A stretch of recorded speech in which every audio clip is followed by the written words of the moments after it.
Эми ЕАЭП өлкөлөрүндө электрондук соода жүргүзүү, биржа аркылуу иш алып баруу жана окумуштуулардын башка өлкөдө иштөөсү жеңилдейт. Бул 6-7 августта Чолпон Атада өткөн өкмөттөр аралык кеңештин негизги жыйынтыктары. Жалпысынан жолугушууда 15 маселе каралып, ушул 3 багыт боюнча макулдашууларга кол коюлду.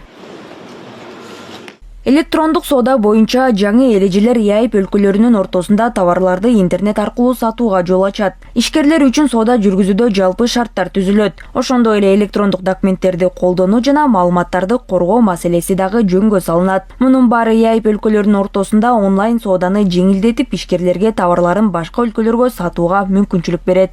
Второе — это Экинчи келишим брокерлер менен дилерлерге байланыштуу. Ага ылайык бир ЕАЭП өлкөсүндө берилген лицензия башка мүчө мамлекеттерде да таанылат. Бул аларга кошумча уруксаат албай эле башка өлкөнүн биржасында иштөөгө мүмкүнчүлүк берет. Ал эми 3-чү келишим ЕАЭП өлкөлөрүндө берилген илимий наамдар тууралуу. Анда документтерди кайрадан таанытуунун кереги жок болот.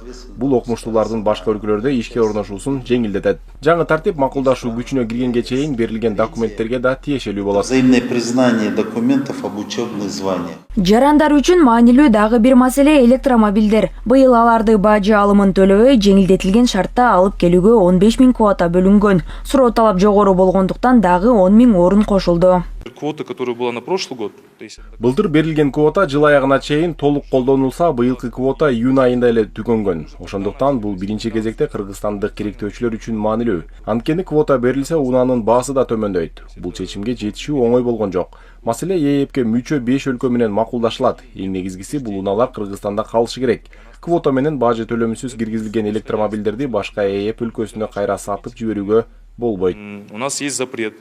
Мындан тышкары азык-түлүк коопсуздугу дагы күн тартибинде болду. ЕАЭП өлкөлөрү айыл чарба тармагындагы кызматташтыкты күчөтүүгө басым жасайт. Кыргызстан үчүн бул өзгөчө маанилүү.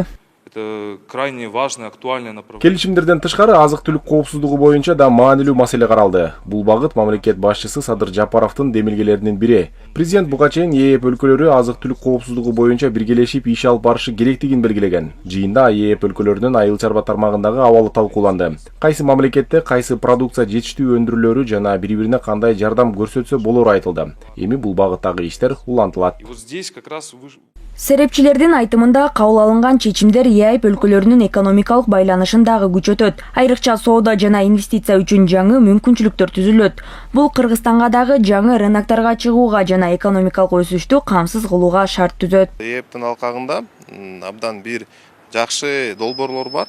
Мисалы бүгүнкү күндө ошол ЕАЭПтин алкагында чогуу биргеликте эки мамлекет ортосунда же башка мамлекет ортосунда бүгүнкү күндө 140 келишим иштеп жатат. Анын арасында 500гө жакын долбоорлор түздөн-түз бүгүнкү күнгө активдүү иштеп жатат да. Бул инвесторлор. Бул абдан жакшы көрүнүш да.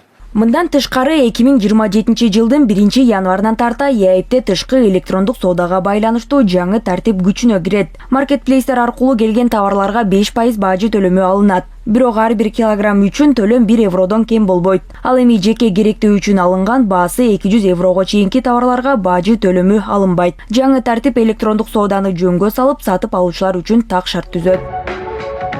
Айсана Бакытбекова, Чыңгыз Талантбеков, ЛТР, Бишкек.